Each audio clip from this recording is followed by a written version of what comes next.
जय हिंद दोस्तों, कैसे हैं आप सब। उम्मीद है आप सब अच्छे होंगे। तो दोस्तों, इस वीडियो में हम आपको बताएंगे बीएसएफ ग्रुप सी की जो पोस्ट आई है आईटीआई वाले स्टूडेंट के लिए, जो देश सेवा करना चाहते हैं, जो अपनी फ़ौज में जाना चाहते हैं। उन बच्चों के लिए बहुत सुनहरा अवसर है, जो जिन बच्चों ने आईटीआई की हुई है, तो उनके लिए बहुत सुनहरा अवसर है। ये ग्रुप सी की भर्ती है आपकी बीएसएफ की, और जो आपके आईटीआई इसमें क्वालिफिकेशन मांगा है, तो हम आपको पूरी डिटेल बताएंगे। तो आप वीडियो आगे बढ़ाने से पहले आपसे अनुरोध है कि आप चैनल को सब्सक्राइब कर लें, और साथ में बेल आइकॉन जो होती है उसे भी प्रेस कर लें। उसके बाद आप वीडियो को लाइक कर दें। तो ये दोस्तों, सबसे पहले हम बात करें तो ये गवर्नमेंट ऑफ इंडिया की मिनिस्ट्री ऑफ होम अफेयर्स के अंतर्गत ये भर्ती आती है। और उसके बाद आपका director general of border security force यानी कि बीएसएफ के अंतर्गत आपकी रिक्वायरमेंट मांगी गई है।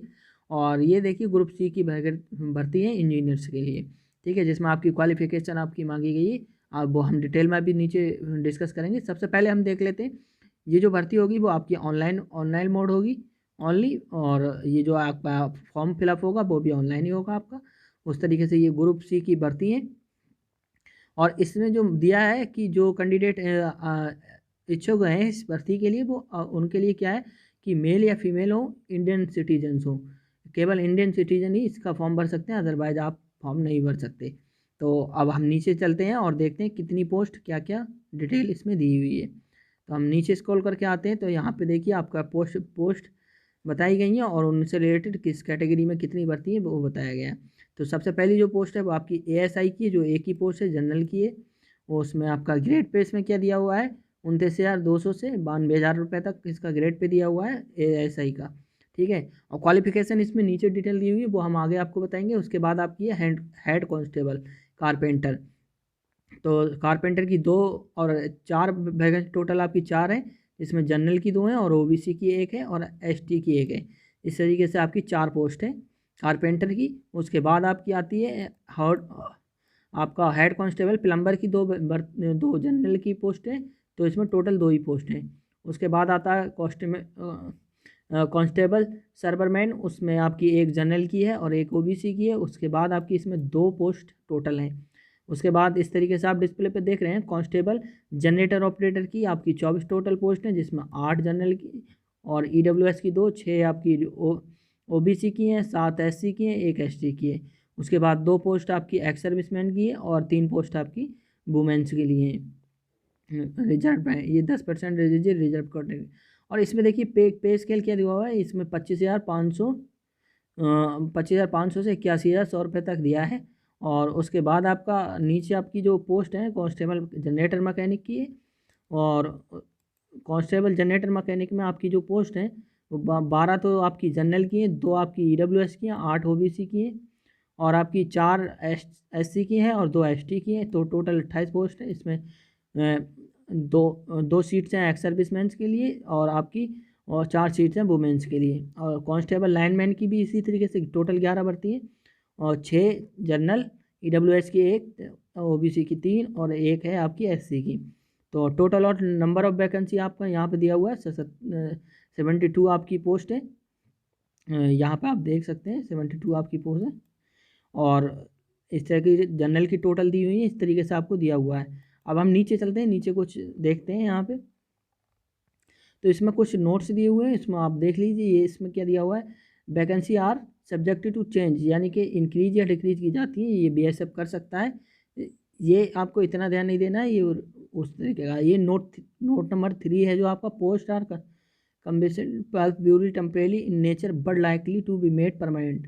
यानी कि जो पोस्ट के बारे में बताया गया है, ये प्योरली टेम्परेरी है और नेचर में आपकी टेम्परेरी है, बट इसे जो बनाया गया है वो परमानेंट की तरह बनाया गया है, ठीक है। ये लाना आप ध्यान से पढ़ लें।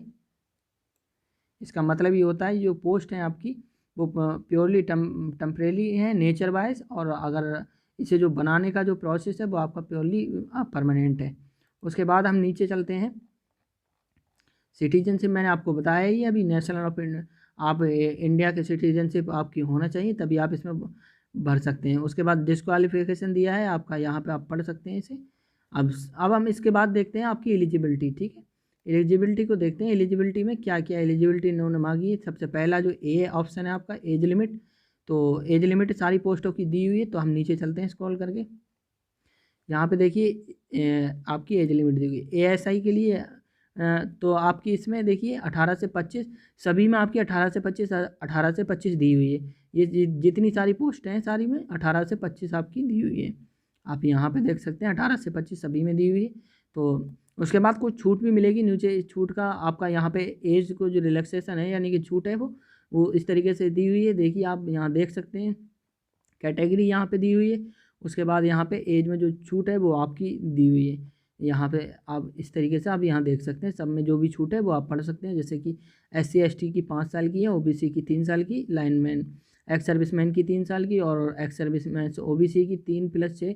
और जिस तरीके से ये जो छूट दी गई है उसी तरीके से दी गई है जिस तरीके से आपकी अदर एग्ज़ाम में दी जाती है, जो कि 3 साल की आपकी OBC की छूट हो जाएगी जो यहाँ पे ये वाली, और 3 साल एक्स सर्विसमैन की ऐड हो जाएगी। तो इस तरीके से आपकी 6 साल की, इस तरीके से सारी चीज़ों की दी हुई है। आप पढ़ सकते हैं एक एक करके, वीडियो को स्टॉप करके भी पढ़ सकते हैं। यहाँ पे गवर्नमेंट सर्वेंट OBC इस तरीके से दिया हुआ है, गवर्नमेंट सर्वेंट ST SC इस तरीके से दिया हुआ है। आप सारा पढ़ सकते हैं, इसमें इतना आपको सोचने वाली बात नहीं है।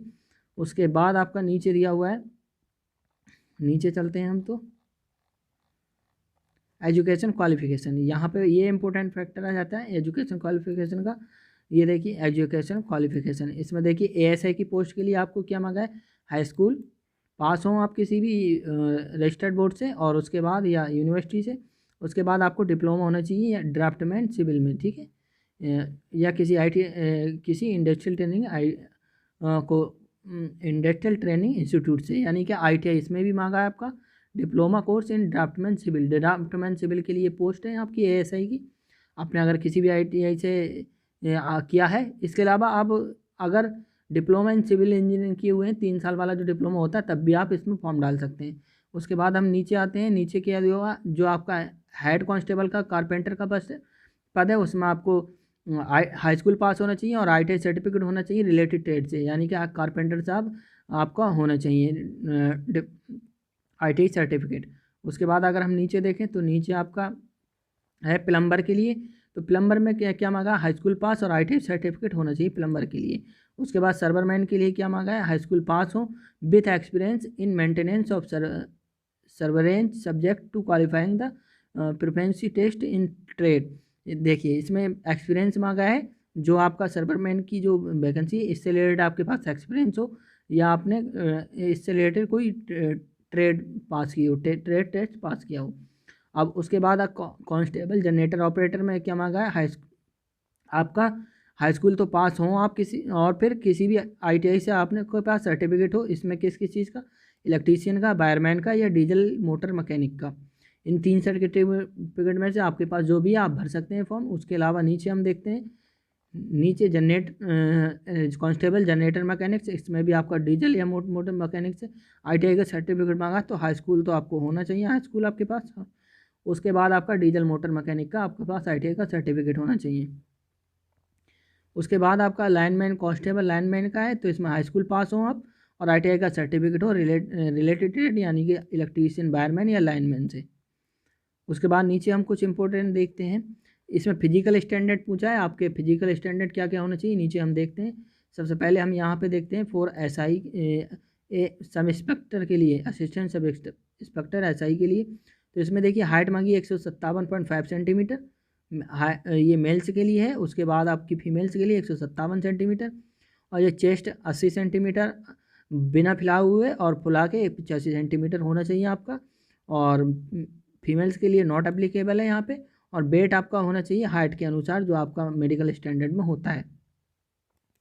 उसके बाद नीचे आपकी नीचे जो पोस्ट दी हुई है उनके लिए यहाँ पे मांगा है, देखिए ये यहाँ पे कांस्टेबल हेड कांस्टेबल के लिए, कारपेंटर और प्लम्बर के लिए। यहाँ आप देख रहे हैं कारपेंटर और प्लम्बर के लिए। तो हाइट आपकी 165 सेंटीमीटर मेल के लिए, फीमेल की 157, इस तरीके से चेस्ट आपका 76 और फुला के आपका 81, और 2 सेंटीमीटर की छूट मिलेगी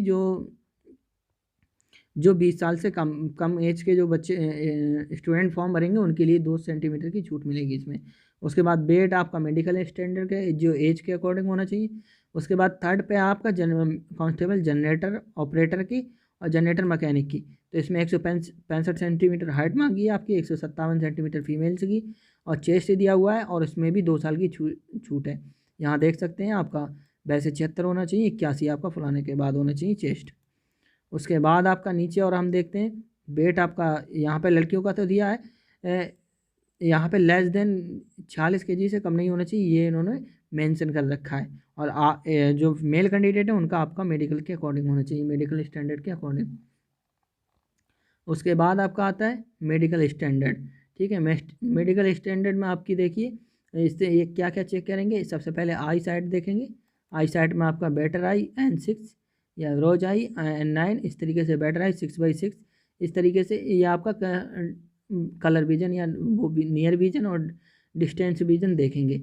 ये इस तरीके से आपका देखेंगे, वो आपका मेडिकल में हो जाएगा, उसमें कोई दिक्कत नहीं आने वाली है आपको। उसके बाद हम कुछ और देखते हैं इसमें। देखिए लोकेशन आपको बताया गया है, इसमें साइज बताया गया है इस तरीके से। टैटू का जो इसमें रिस्ट्रिक्शन होता है उसके बारे में बताया गया है। और नीचे हम चलते हैं, इसमें आया है process certificate and format of certificates. यानी कि जो आपका ओबीसी या जनरल का जो सर्टिफिकेट का प्रोसेस है वो उसके बारे में आपको बताया गया। आप यहाँ पे पढ़ लें, candidate who wish to considered against the vacancies reserved और seek age relaxation must be submit required certificate.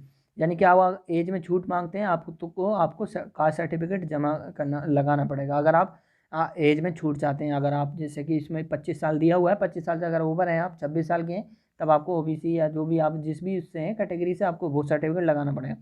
उसके बाद हम सिलेक्शन प्रोसेस देखते हैं। सिलेक्शन प्रोसेस में आपका देखिए पहला तो आपका होगा फर्स्ट फेज में जो आपका होगा रिटन एग्जाम होगा फॉर द ASI के लिए, यानी कि स्टेट के लिए ड्राफ्टमेंट के लिए आपका होगा, जिसमें कि पेपर का दिया हुआ है। First paper will be examination centre में लिया जाएगा और ये कंप्यूटर बेस्ड टेस्ट होगा। ऑब्जेक्टिव टाइप क्वेश्चन आएंगे इसमें, और नीचे क्वेश्चन भी बताया गया और टाइम लिमिट भी बताई गई है। देखिए पार्ट आपके दो पार्ट होंगे पेपर के। पार्ट ए जनरल इंग्लिश पूछी जाएगी 20 क्वेश्चन, पार्ट बी में आपकी जनरल अवेयरनेस पूछी जाएगी 20 क्वेश्चन, और 2 घंटे का पेपर होगा। नीचे और चलते हैं, देखिए तो और आपके जो टेक्निकल सब्जेक्ट है उससे 60 क्वेश्चन पूछे जाएंगे। तो टोटल आपका क्वेश्चन जो हो गए 100 क्वेश्चन हो जाएंगे और 100 मिनट का टाइम होगा। उसके बाद अगर हम हैंड कांस्टेबल और बाकी उसकी बात करें तो इसमें देखिए written exam head constable carpenter, head constable plumber, constable sewerman, constable generator operator, constable generator mechanic और कांस्टेबल लाइनमैन, इन सब की बात करें तो इन सब में देखिए इसमें पेपर बताया गया है किस तरीके से आपका एग्जाम होगा। इसमें पार्ट ए में आपको जनरल इंटेलिजेंस एंड रीजनिंग पूछी जाएगी 20 क्वेश्चन की, और पार्ट बी में जनरल अवेयरनेस पूछी जाएगी 20 क्वेश्चन पूछे जाएंगे, और आपके पार्ट सी में टेक्निकल सब्जेक्ट से 60 क्वेश्चन पूछे जाएंगे। तो टोटल हो जाते हैं आपके 100 क्वेश्चन, और ये 100 मिनट का टाइम मिलेगा आपको। सॉरी 100 मार्क्स के होंगे और 2 घंटे का टाइम मिलेगा। यहाँ पे भी 100 मार्क्स होंगे, 2 घंटे का टाइम मिलेगा, यानी कि 120 मिनट का टाइम मिलेगा।